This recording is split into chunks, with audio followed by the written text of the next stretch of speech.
Well, let me give thanks for us, and then we'll dive into our study. Lord, thank you for bringing us to this place. Thank you for joining us through the internet and all the ways that we can through the modern technology, but at the end, we study the truth of your word. I pray that you would open our hearts and our minds, help us to understand and wrestle with these truths about lives so long ago and lives today. We pray, Lord, that you would bless the leaders of our country, that we would continue to be free to speak your word, and pray that we also might show your compassion and love and peace to this world. In Christ's name, amen. Well, let me catch us up, but very quickly. We are talking about a man named Job. He lived here, probably in northern Arabia, in about 1800 BC. Job was a God-fearing man, and he was just. Not that he was perfect, but that he worshiped God, and he was devout. And so you get this perspective. The book of Job is really brilliantly transmitted to us, and God has brought us a great story because we get to sit in the position of God, if you will, in the sense that we get to know what all is going on. Job only knows his own circumstances. And so it's almost like stepping back and looking at ourselves as we go through trials and difficulties in life, because Job is every man.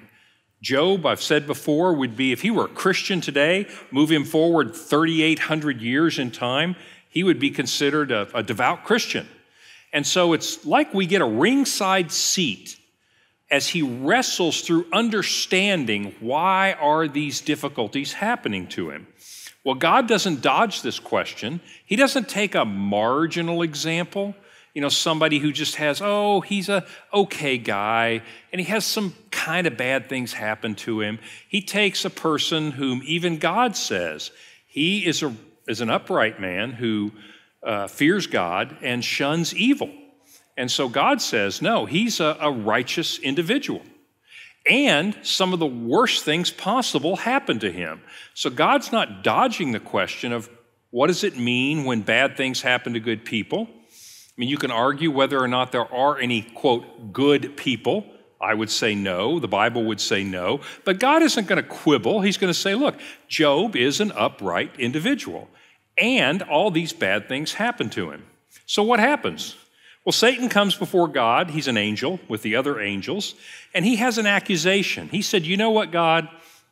Job, and by the way, everybody else, they only serve you because you bless them, meaning you give them stuff, you make them prosper. In other words, they serve you and you give them a good life, because Job was wealthy, Job was devout, Job had children, Job was well thought of in his community, and God said, I don't think so. That's not why Job, that's not why all of these people in 2019 serve me. And he said, very well. He said, just spare him, but do what you want. And he does. He bankrupts him. I mean, Satan comes and destroys all of his possessions. His children are all killed like a tornado hits their house, and they all die. And in the course of a day, his life goes from here to here. He goes from being well-known, well-respected, affluent, to absolutely bankrupt, and everything that he really values most in life, the things that he most loves, are gone. And so Satan comes back. And Job, by the way, proves God right, not Satan. He said, naked I came from my mother's womb, and naked I will return. The Lord gave to me, and the Lord's taken away. Blessed be the name of the Lord. Amazing. Satan comes back and he said, yeah, okay, I'll admit to you, Job's maybe a little better than most of these guys. He said, but when push comes to shove, skin for skin, you threaten his life, and he will curse you to your face. And God said, you know what? I don't think that's why Job serves me. I don't think that's why any of these believers in 2019 serve me. And he said, very well, don't kill him, but he's in your hands. And so Job gets struck with just sores from the top of his head to the bottom of his feet, and he's sitting there suffering. And it said when his friends came to see him from afar, when they saw him, they began to cry out because they hardly recognized him. He went from sitting in the city gate, a man of prominence, to sitting in the city dump, scraping his sores with potsherd. And he sat there and he suffered and he began to wrestle with God and ask the question, why is this happening to me? Question? Job was not a Jew, so how did he know God? Job was not a Jew, true. How did he know God? Well, as long as we've got our map up here, let's see. We've got Abraham, we'll call him Abe, in 2000 BC. And Abraham was living up here, and God said, I want you to pick up and I want you to go to this land of Canaan, would be Israel. I'm pointing to Israel now. And he said, I'm going to make a great nation out of you. I'm going to bless all the earth through you. I'm going to give you a land. In other words, Abraham is the father of this chosen group of people that God was going to work through to influence all of the world and bless all of the world. And eventually, Jesus comes from the lineage of Abraham 2,000 years later and does indeed bless all of the earth through Abraham. So, but Job lives a couple hundred years later. He's not a descendant as far as we know, and no one believes that he's a descendant of Abraham. But God was known before Abraham. Let's go back and think about Noah. We're going to go back a little bit further. This is Genesis 12. This is back in about Genesis 6. And so let's go back to Noah. And you have people that know God, but they're not following God. And so the flood comes, and Noah's descendants come out, and they began to worship God. But in that intervening time, people go astray, people follow their own desires, and the earth becomes very corrupted. But that doesn't mean everyone deserted God. And so the thought is Job is one of those just descendants of Noah that still follows and serves God. So he isn't a Jew, but he still serves God. And so that's a good question because there's more going on than just Abraham. Starting in Genesis 12, the Bible focuses on Abraham and his descendants, but it doesn't mean Abraham's the only person that still believed in God. Good question. Did Job know that it was Satan attacking him, or is the awareness of a satanic attack only coming to us through the Holy Spirit? Great question. Was Job aware that Satan was attacking him? There is nothing in the text. In fact, I would argue the text says just the opposite, that Job doesn't know. He certainly doesn't know about God's interaction with Satan and this Satan's accusations. I mean, the word Satan is not a name, it's a title, the Satan, the accuser. And accusers never accuse you to your face, they accuse you behind your back. And so here's Satan accusing Job behind his back, if you will. So there's nothing in the text that would indicate that Job understands that there is a Satan, a devil, who is causing this. He only understands that something is happening and God is in control, and so his wrestling is with God. So I don't find anything in the text that would tell us that Job understood that. I think that's part of why we get to have this ringside seat to realize, oh, there's more going on than even you and I can usually see. If you remember, go to the book of Galatians and you'll see, in Ephesians, you'll see the idea of Paul saying, our battle is not against flesh and blood. Our battle is against the spiritual forces in the heavenly realm. Meaning, what you think your battle is against, whether it's cancer, whether it's people, whether it's oppression, he said there's more going on than that. There's no real evidence that I can see in the book that Job understands the extent of that. That's a good question. Why did God allow Satan to tempt him concerning the persecution of Job? Jesus, after all, didn't allow it during his 40 days in the wilderness. I'm not sure I understood that one completely. So basically, why did God allow Satan to inflict the suffering on Job? Probably. And the idea of Satan didn't have that power over Jesus to, for example, cause him to suffer and have power and sores. And that's a good question. I mean, why? Why not? But the story of Job is intended. I mean, what happens in the Old Testament has a purpose. It has an immediate purpose, and this is true for almost everything I can think of that happened historically in the Old Testament, happened then in real life, in real history, and it had real meaning. But later you realize, oh my goodness, God was actually telling us something far bigger. I mean, think about the Exodus, think about all these events, and you realize what God was doing with the Jews was foreshadowing far greater things that he would do with us. I think Job is the same way. I don't think that God said to Satan, oh, by the way, all the believers out there, just go make them all have sores and suffer and kill, just make them suffer. I think Job is going through something in that time so that, partly at least, so that all of us for the next 3,800 years could have a framework to understand why might bad things happen to good people. So I think that Job's situation is specifically for a purpose, and Job went through that for a purpose. And here's the interesting thing, as long as we're here, we might as well throw this in. All of our suffering is not always about us. I mean, this is the really interesting part of this. If you think about it, this really isn't about Job. It's like, well, did Job do something wrong, so God's going to punish him, and that's going to be our lesson? Well, no, that doesn't seem to be the message of the book. Well, Job just happened to be in the wrong place in the wrong time, and God's trying to teach us a lesson. Don't live in northern Arabia in 1800 BC. No, well, that's not the message of the book either, is it? It seems like that what's happening to Job has more to do with what God wants to say to us than it does to him. And that's a powerful lesson about our suffering. We'll talk about this a little more later in the book, but sometimes when we go through trials or difficulties, or people that we love go through trials and difficulties, it's not always about us. I know that you, like me, think, I am the star of this show. In fact, you are all supporting cast. This is the life of Terry, right? And everything that happens, well, it must be about me. Well, that's not true, is it? Same with Job.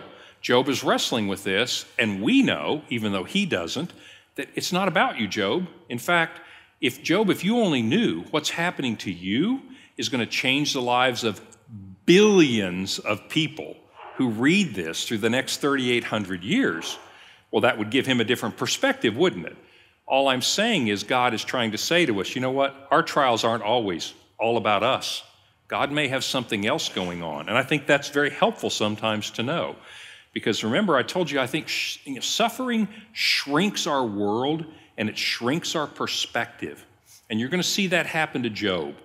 And it happens to us. But sometimes you can step back and you say, wait a minute. This isn't all about me. Maybe everything that's happening to me is not all about me. Maybe I'm actually cooperating with God to do something bigger and better. Well, that's what's happening to Job, but I don't think Job understands that at this point. So Job, after this, he does a great job, actually. When he gets struck like this, he says, shall we accept good from God and not evil? In other words, I've had a good life with God, and I thanked him. Now this happens. Am I going to curse him? He said, no, I'm not. But he sat down and he began to suffer and he began to wrestle. Remember, this is going on for a period of time. This isn't a short occurrence. And so he begins to wrestle with God. He begins to wonder, why is this happening? And then he begins to lament. Lament is a lost art. Lament has turned into complaining. Lament and complaining are two different things. Teenagers complain, adults lament. Okay, that's the difference. But his lament is simply looking at his situation. He doesn't say, oh, whoa, I'm a victim. He doesn't say, oh, somebody else caused it. He just says, you know what? Here I sit suffering. And as I contemplate this suffering, and he begins to go through, his world begins to shrink. And he begins to think, you know what? It might have been better to never be born than to go through this. And the second thing he thinks is, well, if I were born and I am suffering, it might be better to die than suffer. We talked about these things in our last lesson. And then finally, he begins to wonder, you know what, God? Why did you even let me be born if you foresaw this suffering? This, on Job's balance, all of his life of pleasure or, good life, and this period of suffering, he says the suffering outweighed everything in the past.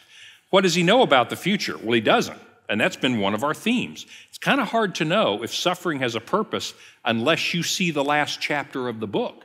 Well, he can't, so he's lamenting. In other words, he's just pouring out his heart saying, I think it might have been better to never be born than go through this because I'm in such turmoil and I'm in such pain. And he finally says this. I promised you last week we'd talk about it, so we will, because I was afraid you wouldn't forget and you'd ask. So he says this. This is one of the most profound verses in this book. For the thing that I fear comes upon me, and what I dread has happened to me. I am not at ease, nor am I quiet. I have no rest, but trouble comes. And I challenge you to think about this and this question. What do you most fear in life?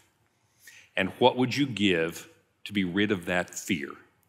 And so let's talk about that for just a moment. If you have questions, I'll answer them. But if not, I at least want to say this about this idea.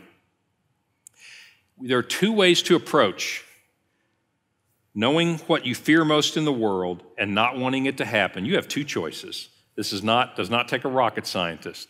You either need to stop that thing from happening. And by the way, that's the choice of Western civilization.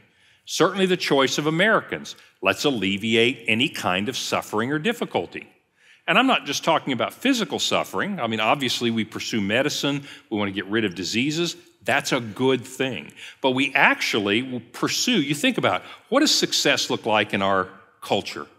It looks like you are powerful enough to make sure you are comfortable. You are rich enough to make sure you are taken care of. In other words, you get choices.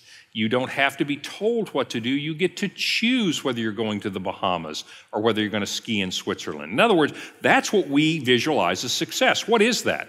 That says bad things won't happen to me because I'm going to control my circumstances. And we do this, rich, poor, big, small. We're all trying to control our circumstances so that bad things don't happen to us. In other words, we want to do away with what we most fear by controlling our environment to make sure it isn't going to happen. Does that work? No, it doesn't work. It absolutely doesn't work. But the thought that it might is the only thing that keeps the self-help industry in business, right? Is that, if you act the right way, if you think the right way, if you do things the right way, if you invest the right way, you can control your circumstances. The truth is, everybody, I don't care if you are the President of the United States or if you are the janitor at the local YMCA or whoever you are, everyone's life can be turned upside down with one phone call. That's all it takes. One phone call. So control is an illusion. It may work for a while, and you might be able to get away with it for a while, but everybody is one phone call away from having your life turned upside down. It's a fool's pursuit, but it is the pursuit of Western civilization. But here's your second option, and this is where Christianity comes in. Christ says, you will not have ease in this world. Think of John 16:33. He says, I'm giving you my peace. He said, now in this world you will have trouble. Why? It's a fallen world. You will have trouble. You will die. You will suffer in some way at some point. He says, but take heart. He didn't say take heart, I'm going to make sure nothing bad happens to you. He says, take heart, I have overcome the world. God doesn't say, I'll keep the thing that you fear from happening. He says, I will take away your fear. That's your second choice, is taking away your fear, is so trusting in God to say, your will be done. And even if it's something I really don't want to happen, think Jesus, Garden of Gethsemane, Father, if there's any way, let this cup pass me by. Even if it's something I don't want, I know you can make it right. By the way, and I know I'm getting kind of long-winded, this is still the introduction, but I really want you to think about the story of Abraham and Isaac in this context. As long as we're here, you need to think about it this way. So Abraham, 2000 BC, this is called the Akedah. It's such a famous story, it's got a name. Akida means binding. So it's the binding of Isaac. So what happens? I'll give you the short version. God comes to Abraham. He said, Abraham, I want you to get your son. He said, I have two sons, Ishmael and Isaac. He said, your only son. He said, oh, well, they're both the only son of their mother. He says, the son you love. And he goes, I love both sons. Read the text. This is very interesting. He says, Isaac. And he goes, the child of promise. He said, yeah, what's up with that? And he said, I want you to take him to the place I'll show you, and there you will sacrifice him. Abraham, with a heavy heart, goes, takes Isaac with him, and they go to the mountain, takes him up, and if you remember, he's ready to sacrifice him when all of a sudden the angel says, stop. And he says, there's a ram caught in the thicket, sacrifice that ram. He said, Abraham, now I know you absolutely trust me. What was the worst thing that could have happened to Abraham? He was promised progeny, got one child. He was promised the land, the great nation. It's all about to go up in smoke by his own hand. And God said, you face what you fear the most. And he said, stop. Now, why is Abraham able to do that? He doesn't do it calmly. He doesn't do it easily. And there's so much commentary on this, but I want to give you this one idea. In Hebrews chapter 11, this is in the New Testament. It's called the Hall of Faith, right? It's talking about all these faithful people. It talked about Abraham had faith even to the point, trust, where he trusted God to face his worst nightmare. Why? He said, he reasoned to himself that if necessary, God could bring him back to life. In other words, God would make this right. And that's really interesting, isn't it? And so my answer to that question is, you can't keep the thing you most fear from happening. It may happen, it may not, but you cannot control it. But what God says is, I'll take the fear, and you trust me. And that is the most freeing, most powerful lesson. That's the gospel. That's the good news about Jesus Christ, is God will take away our fear. Does that make sense? Okay, end of introduction. But I told you that I would talk about that, so I did. But think about that a little bit. I want you to, because every one of us sitting in here have children, parents, loved ones, whatever, and we have fears, we have anxiety about them. And I just want you to know it's a fool's game to try to control your circumstance so that you're never going to get hurt. But it is victory to trust God so much to know that there is nothing that he cannot make right in eternity and forever, not just in the short term, but forever. And that's a powerful lesson. Job doesn't know that lesson. Job's wrestling with the why is this happening. Well, fortunately, Job has three buddies. And Job's three buddies come to him, and they sit there with him for 7 days. Remember that? And then they begin to talk to him, and one at a time, they start to try to comfort him by telling him, Job, I think we know why this is happening. Well, let me introduce you to the first guy. His name is Eliphaz. Now, I'm going to pick a few selections from Job chapter 4 to Job chapter 14. I'd urge you to read it. It's beautiful poetry, but obviously we can't go through 10 chapters, but I'm going to pick pieces of their arguments so we can see what's going on. So here's what Eliphaz says. He said, Job, I heard that you are suffering so much you wish you had never been born. But listen to this. Is not your fear of God your confidence, and the integrity of your ways your hope? Remember, who that was innocent ever perished, or where were the upright cut off? So what is Eliphaz saying? Eliphaz is saying, if you are innocent, which you seem to say you are, you haven't sinned, you haven't done anything wrong, you don't know why this is happening to you, it's not just, which you and I know it's not, Job doesn't, but he says, I've done nothing wrong. And Eliphaz says, well, Job, if you're innocent, then you'll be okay. Because that's the way the world works, is if you're innocent, you will not suffer. Well, that's kind of a problem because Job sits here before him, right? It's also a problem because we just heard Jesus say in this life you're going to have trouble.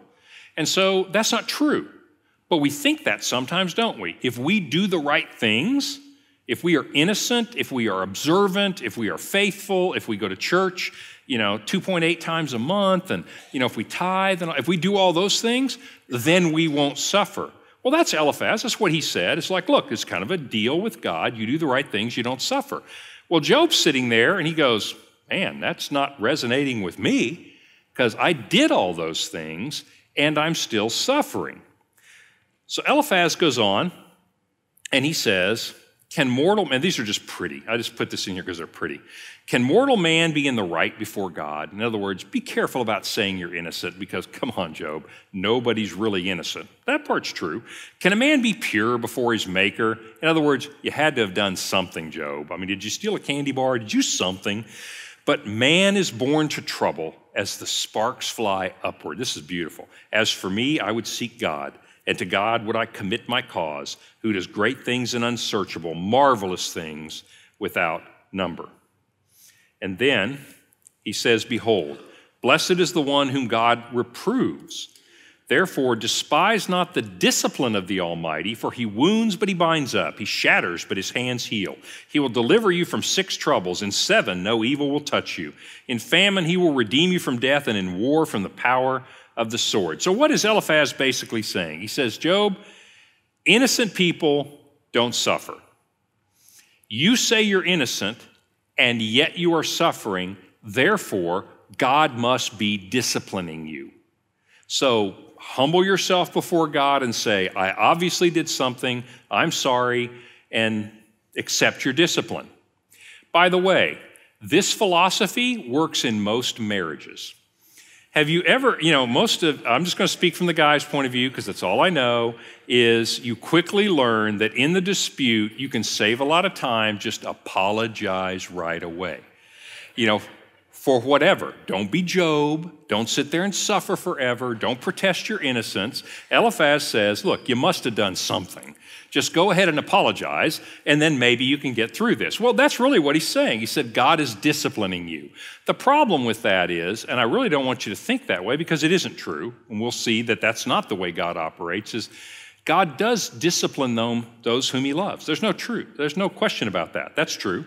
God lets us go through things just like you let your children go through things because you could see that short-term pain or difficulty or inconvenience would result in long-term gain for them. And God does that with us. But Job's situation is not one that out of the blue, I'm going to discipline you. For what? What is the purpose? So Eliphaz is not correct, but that's his point of view. And he's the nicest of the 3. So let me introduce you to the next couple of guys. So Bildad says, Job responds to him a little bit, and Bildad says, well, Job, obviously you're not getting this. Let me just put this out to you this way. Does God pervert justice, or does the Almighty pervert the right? If your children have sinned against him, he has delivered them into the hand of their transgression. Now that's cold. It's like if your kids died, they did something to deserve it. I mean, who needs friends like this, right? So he said, God is just. So whatever happened to you is right. You deserved it. Now here's the problem, and this is the great dilemma of the book of Job, and Job's going to get caught in this dilemma, and so do you and I. Because basically the paradigm is this. Basically saying is God is just, and so people who sin suffer. Job, since you are suffering, you must have sinned. Here's the problem with that thinking. Job knows he hasn't sinned. Again, he's not saying he's perfect, and you and I know Job hasn't sinned because even God said, he's an upright man. He fears God, he shuns evil. So what does that mean then? That little dichotomy means, well, wait a minute.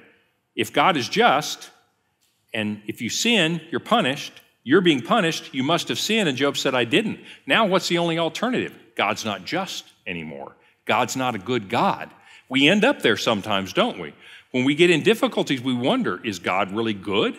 Why would God let this happen? How could a good God let this happen? We're in this paradigm whether we realize it or not. We've made an assumption, just like Bildad has. Well, God is just, so if bad things happen, must have done something wrong. Problem is, if you and I say, wait a minute, I didn't do anything to deserve that, your only choice in that little paradigm is, then there must be something wrong with God. Job's going to wrestle with this quite a bit. But that's the second thing that comes out to him. Now, this is the flip side of prosperity theology. You don't recognize it because this is the photo negative of prosperity theology.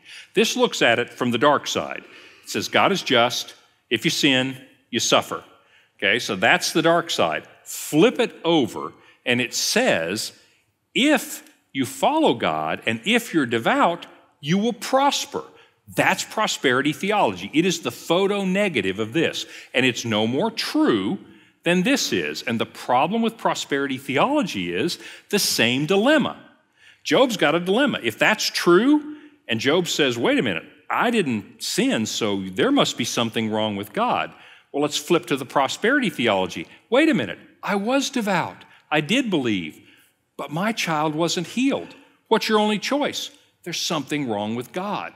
This is a flawed argument. It doesn't represent the nature of God, but on both sides, Job, you must have sinned. And he goes, I didn't. There must be something wrong with God. Or prosperity theology, if you had enough faith, you would get what you wanted. Well, I did have enough faith, so there must be something wrong with God. And all of these things really fall short.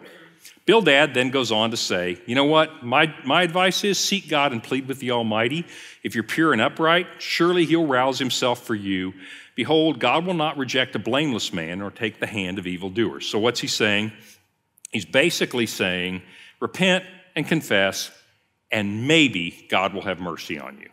In other words, you need to admit whatever it is you did, and then maybe God will have mercy on you. So 2 out of 3, nobody's got an answer for Job. Finally, the third guy comes along. By this time, he's frustrated. He's revved up. He's heard these 2 guys try to explain it to Job. He's heard Job say, but I didn't do anything, and he's had enough. So Zophar is his name. Zophar pops up, and he says, Job, you say, my doctrine is pure, and I am clean in God's eyes. In other words, Job, you're saying you didn't do anything wrong, but oh, that God would speak and open his lips to you, and that he would tell you the secrets of wisdom, for he is manifold in understanding.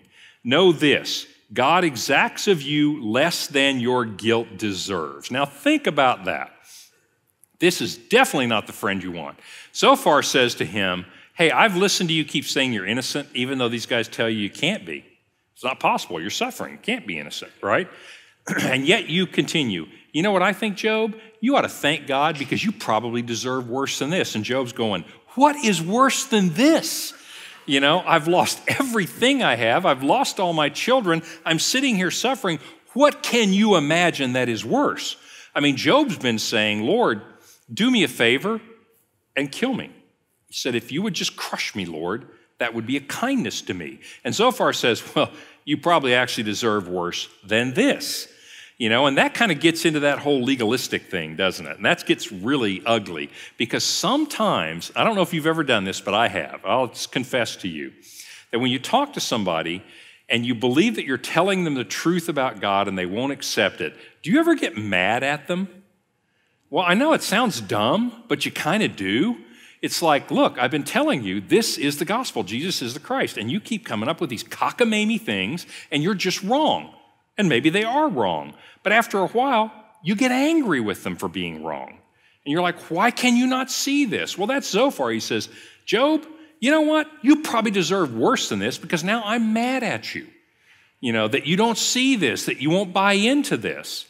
And so Job is not exactly getting the world's greatest advice. And finally, Zophar says, but you know what, Job? If you prepare your heart, you stretch your hands toward him, if iniquity is in your hand, put it far away, and let not injustice dwell in your tents. And all he's saying by that is, appeal to God, and you have to confess what you did. Well, you see Job's dilemma. His friends haven't been much help to him because I think he would gladly confess his sin. He just doesn't know what it is. He hasn't sinned, and you and I know that he hasn't sinned. So really, sometimes we're a little bit guilty of giving people, in this case, these things aren't true about God. God's going to weigh in. He has some choice words for these 3 guys at the end of the book. But the point is, these are not true things about God, and yet there's kind of appealing things to believe sometimes. I mean, if you think about it, when things are going well, it's kind of appealing to think that, okay, I keep doing the right things, God keeps taking care of me. That sounds really good. And then when bad things happen, we start to wonder, and you start to second guess yourself. And this is where the accuser, this is where the Satan loves to come at you and say, you know, things aren't going so well. You know why that probably is? you probably did something wrong. And you and I, unlike Job, would go, well, as a matter of fact, I have sinned. I have done things wrong. And he goes, yeah, that's probably why. That's why you can't have a baby. That's why you got cancer. That's why your loved one died. That's why this is happening. And that is the essence of what Satan lives for, is to tell you and me lies like this. That's what's happening here, is basically Job is being bombarded with things that are not true, that do nothing but continue to tear him down. And that's why it's so important to speak encouragement, but to speak truth to people who are suffering. And when I say truth, I don't mean truth of reproof. I mean truth as in, I know it doesn't feel, we've all done this. I do not feel like God loves me today because I am in the midst of these trials, and I don't know why he doesn't rescue me. I mean, the Psalms are full of this, right? David cries out, how long, O Lord, will you wait until you rescue me from this? We don't feel loved, but we need people to tell us the truth, and that is, you are loved. That this doesn't mean you're not loved. We need people to speak truth to us and say, suffering isn't always about you. It isn't that God is angry at you. God's not mad at you. God's not punishing you for this. And so we need to hear truth in the midst of suffering, because sometimes what we know in our head is so hard to feel in our hearts, especially when hard things come. Well, Job finally responds to his three friends. And Job, as much as he's suffering, the guy's still got a sense of humor. So this is one of my favorite verses, another one, in Job. Then Job answered and said, no doubt you are the people, and wisdom will die with you. I just think that's great. He says, you know what? If you three guys ever die, there'll be no wisdom left in the world. I mean, it drips with sarcasm, right? He's basically saying, you guys are no help at all. And he says, but I have understanding as well as you. I am not inferior to you. Who does not know such things as these? In other words, he said, I believed all those things too. I just now realize there's cracks in that. Maybe that's not true, because if you sit where I am, he says, the only answer is there's something wrong with God. And he says, I'm just not willing to believe that. So maybe these assumptions aren't right about God. She says, I have understanding. I'm not inferior. Who doesn't know these things? He said, I'm a laughing stock to my friends. I, who called to God and he answered me, a just and blameless man, am now a laughing stock. And then he says this, behold, my eye has seen all of this, my ear has heard and understood it. What you know, I also know. I am not inferior to you, but I would speak to the Almighty, and I desire to argue my case with God. As for you, you whitewash this situation with lies. Worthless physicians are you guys. Oh, that you would keep silent, and that would be your wise advice. So Job's had enough of this advice. He knows this can't be right. But what does Job do? He says, I am going to appeal my case to the Supreme Court. In other words, he says, look, I can't explain it either, but I know that's not right. That only leads one place. There's something wrong with God. And he says, no, I don't believe that. He said, so I'm going to have to talk to God. And in fact, I've got an issue with God. Now, by the way, I want you to notice, because you and I feel this way. We get angry with God. We get frustrated with God. We're like, God, if you were here, I'd give you a piece of my mind, the part that you created, but I'd still give it to you, you know? And we do that. We feel that way, but you're going to see at the end of the book, and you see here now, God is not upset with Job wrestling with this, and he's not upset with us wrestling with it. Because you notice what Job hasn't done? He hasn't cursed God and turned away and said there is no God. He still wants to appeal to God. There's the distinction between, let me just bring it into modern terms, Christ followers is the idea, I'm a Christ follower. When things go well, oh yeah, I'm a jogger. I'm a Christ jogger in those times. I want to get as close to him as I can. What about the bad times? Well, I'm going to complain to him, so I'm still following him. That's what Job is doing. In other words, he's always oriented toward God in good times and hard times, with his complaints with others. Think about David. You've heard that old saying, David was a man after God's own heart. And you look at David's story and you go, what? How's that possible? Well, he's not a man after God's own heart because he sinned. He's a man after God's own heart because he repented, meaning, I am sorrowful to death. And he turns to God and he says, forgive me. He's oriented toward God. He's always moving that way. So is Job. Watch this. As much as he's complaining, who's he complaining to? By the way, off the subject, but good point here. What is up with atheists? What is your beef? You don't believe there's a God, so shut up. I mean, who are you complaining about? I mean, seriously, it's ironic, isn't it? Like, who are you complaining to? I don't believe in God. God's bad. God's evil. God's this. What, the God you don't believe in? I mean, why are you writing books? Why do you go to school to be an atheist? Like, you're kidding. You basically went to study something you don't believe in. Yeah, that's pretty much it. And that's really your profession. Yes, that's my profession. That's a silly thing for an adult to be doing. Just saying that if you don't believe in God, it's really hard to complain. Job does, and Job wrestles with God. Job complains to God, and God gathers him in. Watch what happens through this story. It's very encouraging because you don't have to float about 6 inches off the ground and go, I'm suffering, but I'm happy. I'm the perfect Christian. I mean, that's not Job, is it? And yet, I want you to notice, all joking aside, his orientation is always to God. No matter what happens, I feel happy, I feel sad, it's back to God. And that's the key to being a Christ follower. So Job is struggling with his perspective, right? He doesn't have an answer. We don't always have an answer. We begin to struggle with getting a perspective. Suffering shrinks our world, makes it even harder to get a perspective, doesn't it? I mean, when you're in pain, you see a small world. And so that's what's happening to Job. So Job says this. This is really interesting, and he just kind of comes out with this. A man dies and he's laid low. A man breathes his last, and where is he? As waters fail from a lake and a river wastes away and dries up, so a man lies down and rises not again. Till the heavens are no more, he will not awake or be aroused out of his sleep.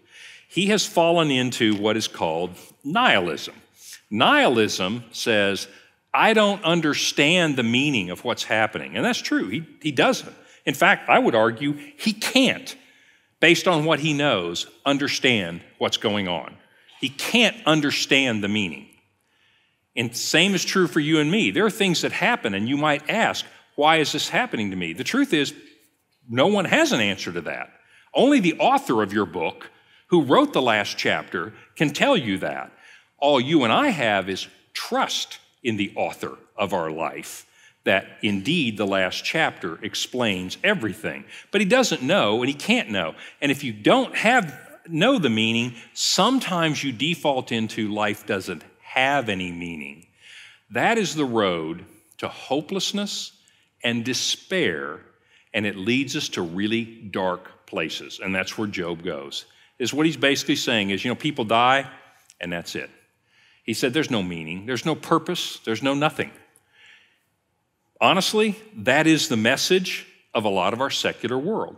Nobody wants to believe it, but if you happen to be a Darwinist, then that's kind of what you believe. I know you don't want to think about it. That's why you don't have any trouble necessarily. I'm not saying everybody that believes that supports this idea, but I'm just telling you, you've got a hard argument to make that the law that was passed in New York, the law that's proposed in Virginia, killing babies right before they're born, if you're a Darwinist and you're honest, so what? Life doesn't have a specific meaning.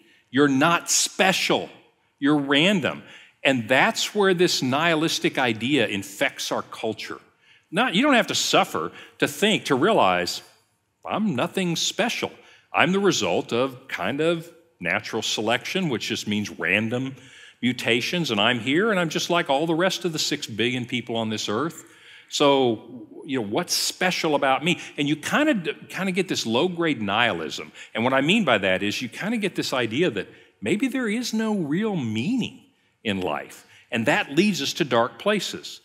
I would just point to, look at the statistics. In our world, people are suffering because they don't even have enough to eat. Come to the Western world and look where people have all their basic needs met. Oh, they should be happy. No, they're not happy because there's no meaning in life. That's why our depression rates are so high. That's why our suicide rates, God forbid, are so high. That's why so many just dark things are happening in our culture. Why? There's no meaning to it. And that's a dark place, and that's where Job goes. And more people than you and I would like to admit that we see at work are in that place. Maybe not in a crisis like Job, like I'm in the middle of a crisis, but kind of that low grade, I really couldn't tell you what the meaning of good times, bad times. I couldn't really tell you what the meaning of life is. It's a really modern kind of a problem. Ecclesiastes, I love this book. Ecclesiastes, and that's weird to love this book, but bottom line, Ecclesiastes is the story of basically, it's just a downer. I mean, it's not as bad as Job, but it's depressing. Listen to this.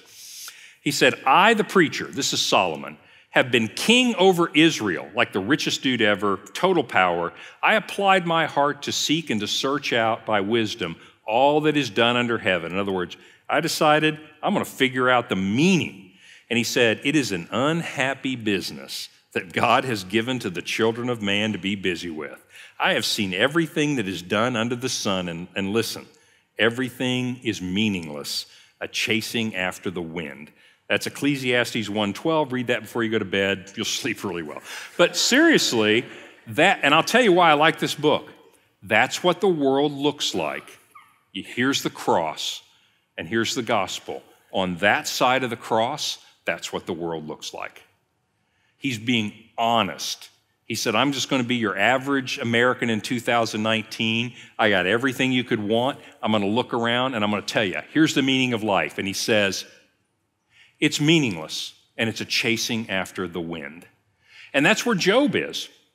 And I think that's where a lot of us can get to. And that's why I think his story is so absolutely powerful. And what he's struggling for right now is perspective. Widen his perspective a little bit. Well, in our next lesson, his friends are going to try again to widen his perspective. They will fail.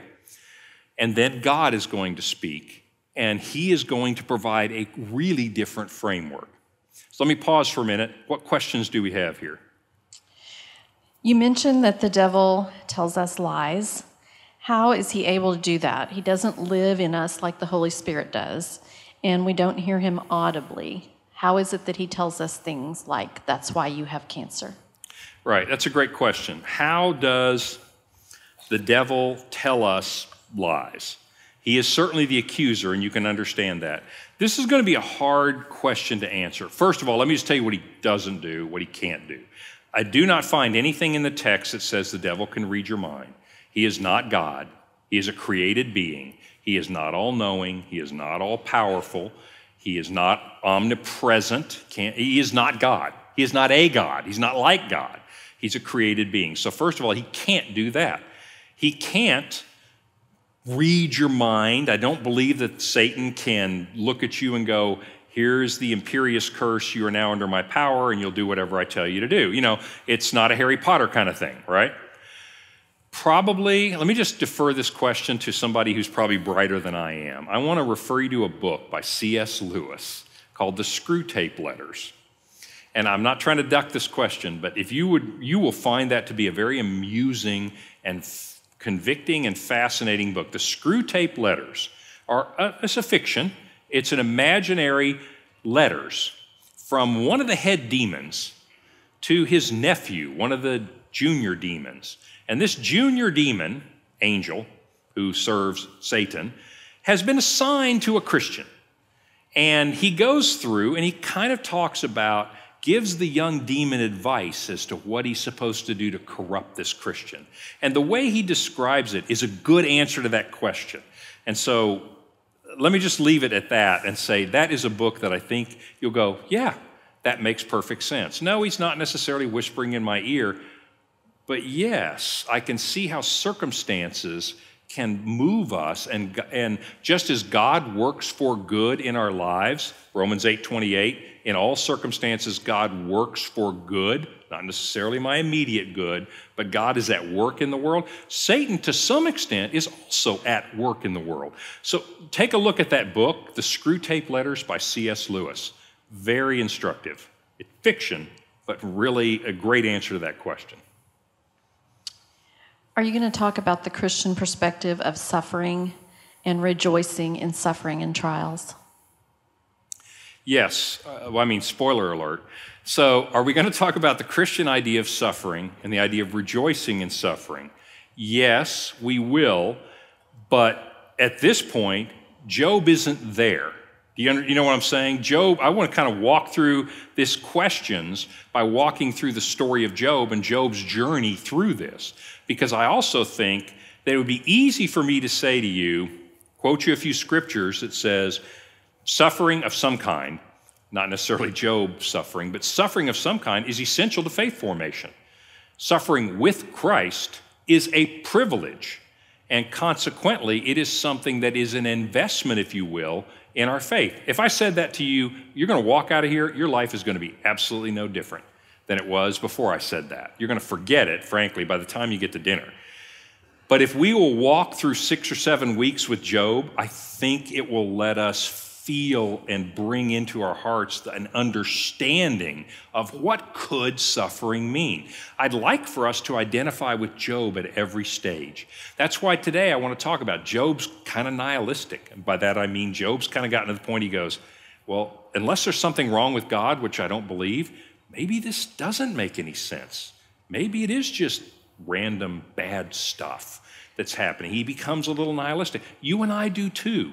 I want us to feel our way through this with Job.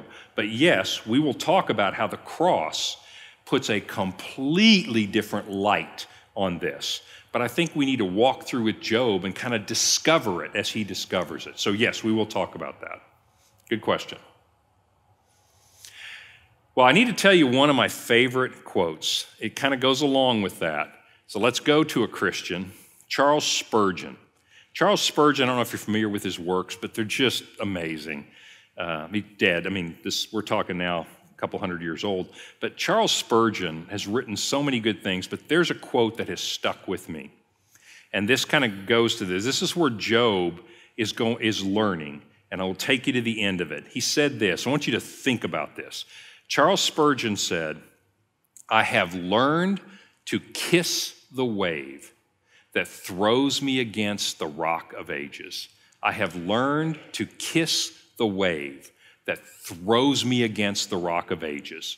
Job doesn't understand this yet, but what is happening here is all of Job's understanding and meaning have been stripped away.